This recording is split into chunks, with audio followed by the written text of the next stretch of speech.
So right everyone, welcome back to the YouTube channel, and today we're going to be doing some Forex technical analysis. Apologies for not doing Monday's technical analysis. The reason is because I didn't see much going on in the market and I didn't want to just talk for no reason.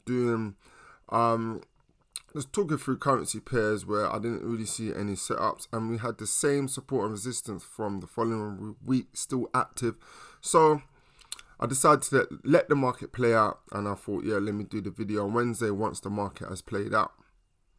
So right, starting off with AUD CAD, as you can see, there's not really much structure going on with AUD CAD for now. So all we're going to do is we're going to leave this for AUD CAD for now. So right, so let's move on to AUD JPY. So if we look at AUD JPY, you can see we've had this resistance and support still active. So this touched support level on last Friday just gone, on the last day of the trading week, and we can see by Sunday it has followed off by this support level and rejected it, didn't break it, and bounced off of it. So Monday morning we had that nice move. You can see it's pushed up towards the upside and making its way toward that resistance level. So with AUD JPY, we're just going to keep the same support and resistance level and just keep an eye on it and wait for it to touch any of those levels again, and we're going to take that trade. But unfortunately, the reason why we didn't take this trade is because I already won a trade last week, which I gained more than 50 pips. So I didn't need to trade for that week. But if you did miss that trade, AUD JPY would have been a good trade to take. As you can see, it rejected our support level. So let's move on to AUD USD. Yeah, again, this is the winning trade, you can see. And look at it now. It's broken that resistance level. And this happened on Thursday. So it broke that resistance level on Thursday, and that's quite good. And look at it, it's pushed towards the upside. And this is what I'm talking about, having my resistance and support levels. The good thing about them is if they don't hold, and when they do break, you can take the trade in that direction of the break. But if it does hold and it rejects the resistance levels or support level, you can take the reversal trade, which is what I've done here. And if I was an aggressive trader, I could have saw this break here and looked to buy AUD USD. But unfortunately, once I make 50 pips, I just get away from the market and move on. Wait for next week for a new trading week. So we're going to get rid of this. And look, right, so now, get rid of this support level. The reason is because our resistance level has broken, and now this is going to be our new support level. So that's AUD set up. We've got a new support level for AUD USD, and that's it right here.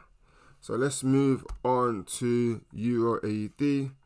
So right, we're going to get rid of all this because you can see this is why I don't trade trend lines. It's very unpredictable, and that's the whole reason why I do not like it.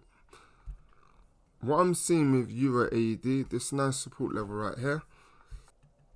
So we've got that touch of that support level right here. That's a nice support level for Euro AUD. And this level here is going to be our new resistance level. So with Euro AUD, we have now found structure on Euro AUD. This is the importance of waiting for market to play out so you can find structure in there and see how the market reacts around the resistance and support level. So now, with Euro AUD is a waiting game. We're going to see how the market reacts with our resistance level and support level. So you can take down these two levels here. 1.5279 is our support level, and 1.5649 is our resistance level on Euro AUD. So let's move on to Euro JPY. And look at this. This is similar to AUD JPY.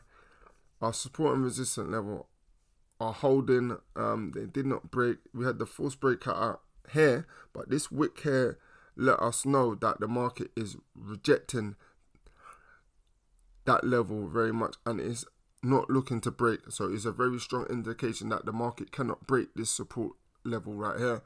And look, and then we have the push towards the upside. Back again, it touches the support level. Then if you can't break, these 2 wicks here are great evidence of the market cannot force a break of that support level and rejects, and it pushes back towards the upside. So this would have been a good trade to take on Tuesday, if I'll be honest with you. In the evening, I did not see this trade. Fortunately, I missed it, but yeah, this would have been a good trade to take. I'm gutted I missed this trade. Very gutted, but yeah, that's how trading is. You win some, you lose some, you catch some, you miss some.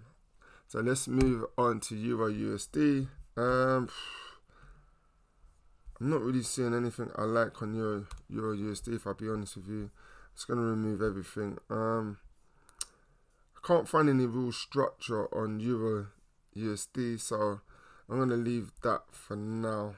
It's definitely trending towards the upside, 100%. But like I said, I don't really trend lines and pullbacks and all that stuff. So with Euro USD, that's going to be it. Let's move on to GBP AUD. Right, look at this support level I highlighted there last week. People, look, wow, that is a perfect evidence of it rejecting this support line, and it is holding. So we move on to the 1 hour time frame. Gutted I missed that again as well. You can see it played out. I would have bought off of this candlestick pattern here, and it pushed around 40 pips towards the upside. So it's already made its move. So with GBP AUD, we've missed the trade setup on GBP AUD. So we're going to leave that for now. GBP Chef, we're moving on to that. Already I don't like the way GBP Chef is looking. I can't see any real structure on this currency pair, so we're going to skip GBP Chef. Moving on to GBP USD. But I am going to highlight this level right here. This here look like could be some support level, but I'm just going to highlight it and see how it reacts around that level right here. So 1.1712 is a support level we've got on GBP USD. We do not know if it's going to hold. It's not a valid support level. We're just going to see how it reacts around it. So that's GBP USD. Moving on to NZD CAD. Wow, look at this break, man. Break out of this zone here, this consolidation zone here. Lovely movement there. So NZD CAD missed the break on that. So we're not gonna can't force anything on NZD CAD. So we're gonna have to leave that for now. So we're gonna move on to NZD USD. Had this resistant level here, and I felt like it was kind of forced. So you can see there's a break out of this resistant level here, but the whole reason why I don't like it, because if you look at it on a 4 hour time frame, there's not really no real structure. You can see it's just making higher highs, lower highs, higher high, lower highs, higher high, lower high. So it is trending towards the upside. So it is in a trend. So we're just gonna remove all the drawings on that and leave NZUSD. So let's move on to USD CAD.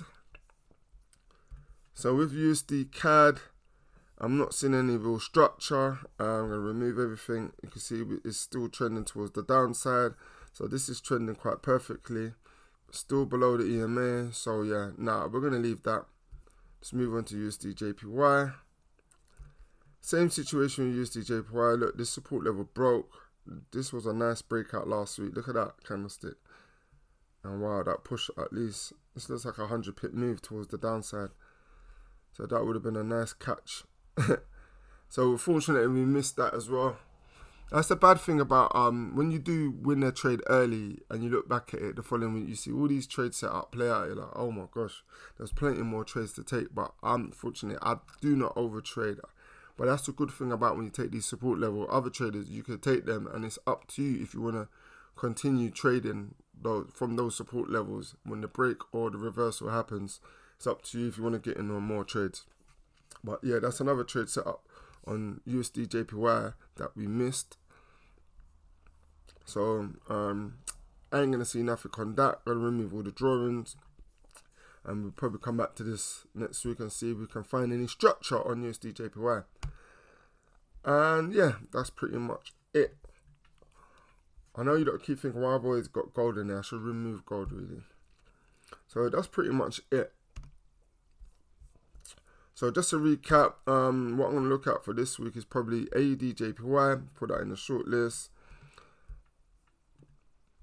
See how it reacts in this consolidation zone. Got AED USD. That's not going to touch the short list. And then we've got Euro AED. We've missed this trade. I'm upset about that. We've missed Euro AED. And yeah, Euro JPY. We missed quite a lot of the trades. So the only one on our watch list right now we're going to watch for this week is AED JPY. And that's going to be it, people. So have a good trading week. Don't forget, I do technical analysis videos every Monday and updates on Wednesdays or Thursday. It depends how the trade go. But yeah, you'll probably see me again Monday morning, people. Peace out. Have a good trading week, and I'll see you later.